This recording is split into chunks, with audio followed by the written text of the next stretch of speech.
Pickleball is hard to master because so many of its most important shots are completely unique to the sport. Rolls, drops, dinks, resets, short hop returns. Most players don't struggle because they lack talent. They struggle because there's one core mistake per shot that keeps showing up over and over. In this breakdown, we're fixing the single biggest issue for each of the most important shots in pickleball, so you can finally execute them with confidence.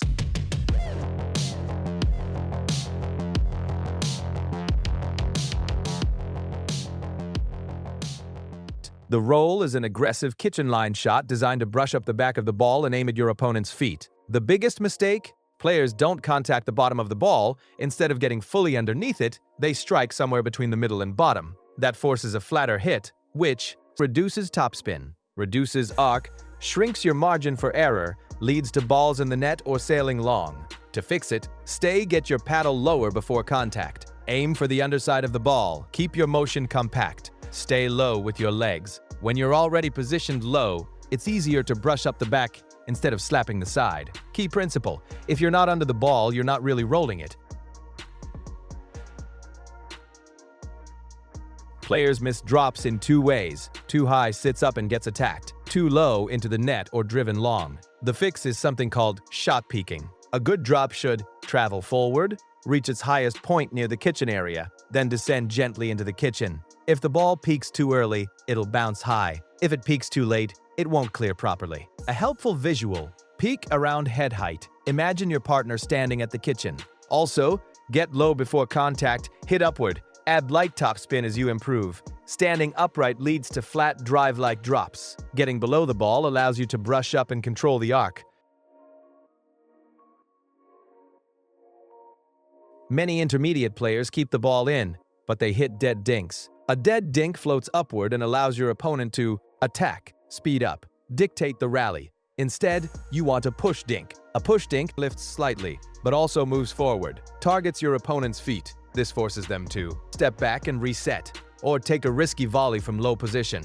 To execute, get underneath the ball. Add light topspin. Push forward, not just upward. Stay low and shuffle. Footwork is critical. Standing upright and static leads to soft, attackable balls. One exception: if your opponent pushes you first, you may need to reset safely before reapplying pressure.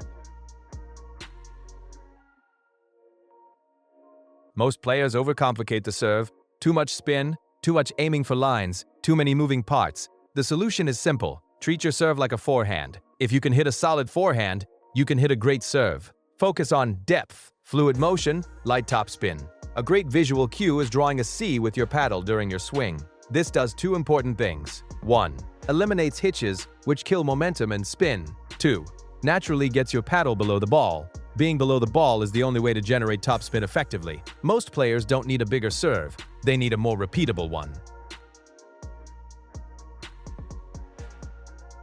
The return has one job: buy time to reach the kitchen. Players make two mistakes: stepping too far back, taking huge swings. Both reduce your ability to move forward quickly. Instead, use a short hop, half volley. That means contact the ball shortly after it bounces. Use a compact swing, redirected deep with loft and topspin. Benefits: less pressure, more forward momentum.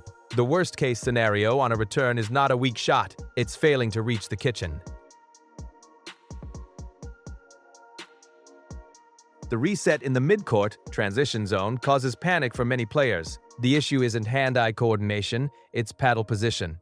Common mistakes: paddle too high, paddle hanging at your side. Correct setup: paddle around hip height, slightly in front of your body, tip pointing toward the ball. This allows quick forehand or backhand decisions. For paddle angle, slightly open, guide with your shoulder, avoid excessive wrist flicking. Balls at your feet are especially difficult. A two-handed backhand stabilizes the paddle, strengthens your contact zone, improves control on short hops. Mastering pickleball isn't about flashy winners. It's about cleaning up the fundamentals that show up every rally. Pick one of these shots, fix the single biggest mistake, lock it in. That's how you level up.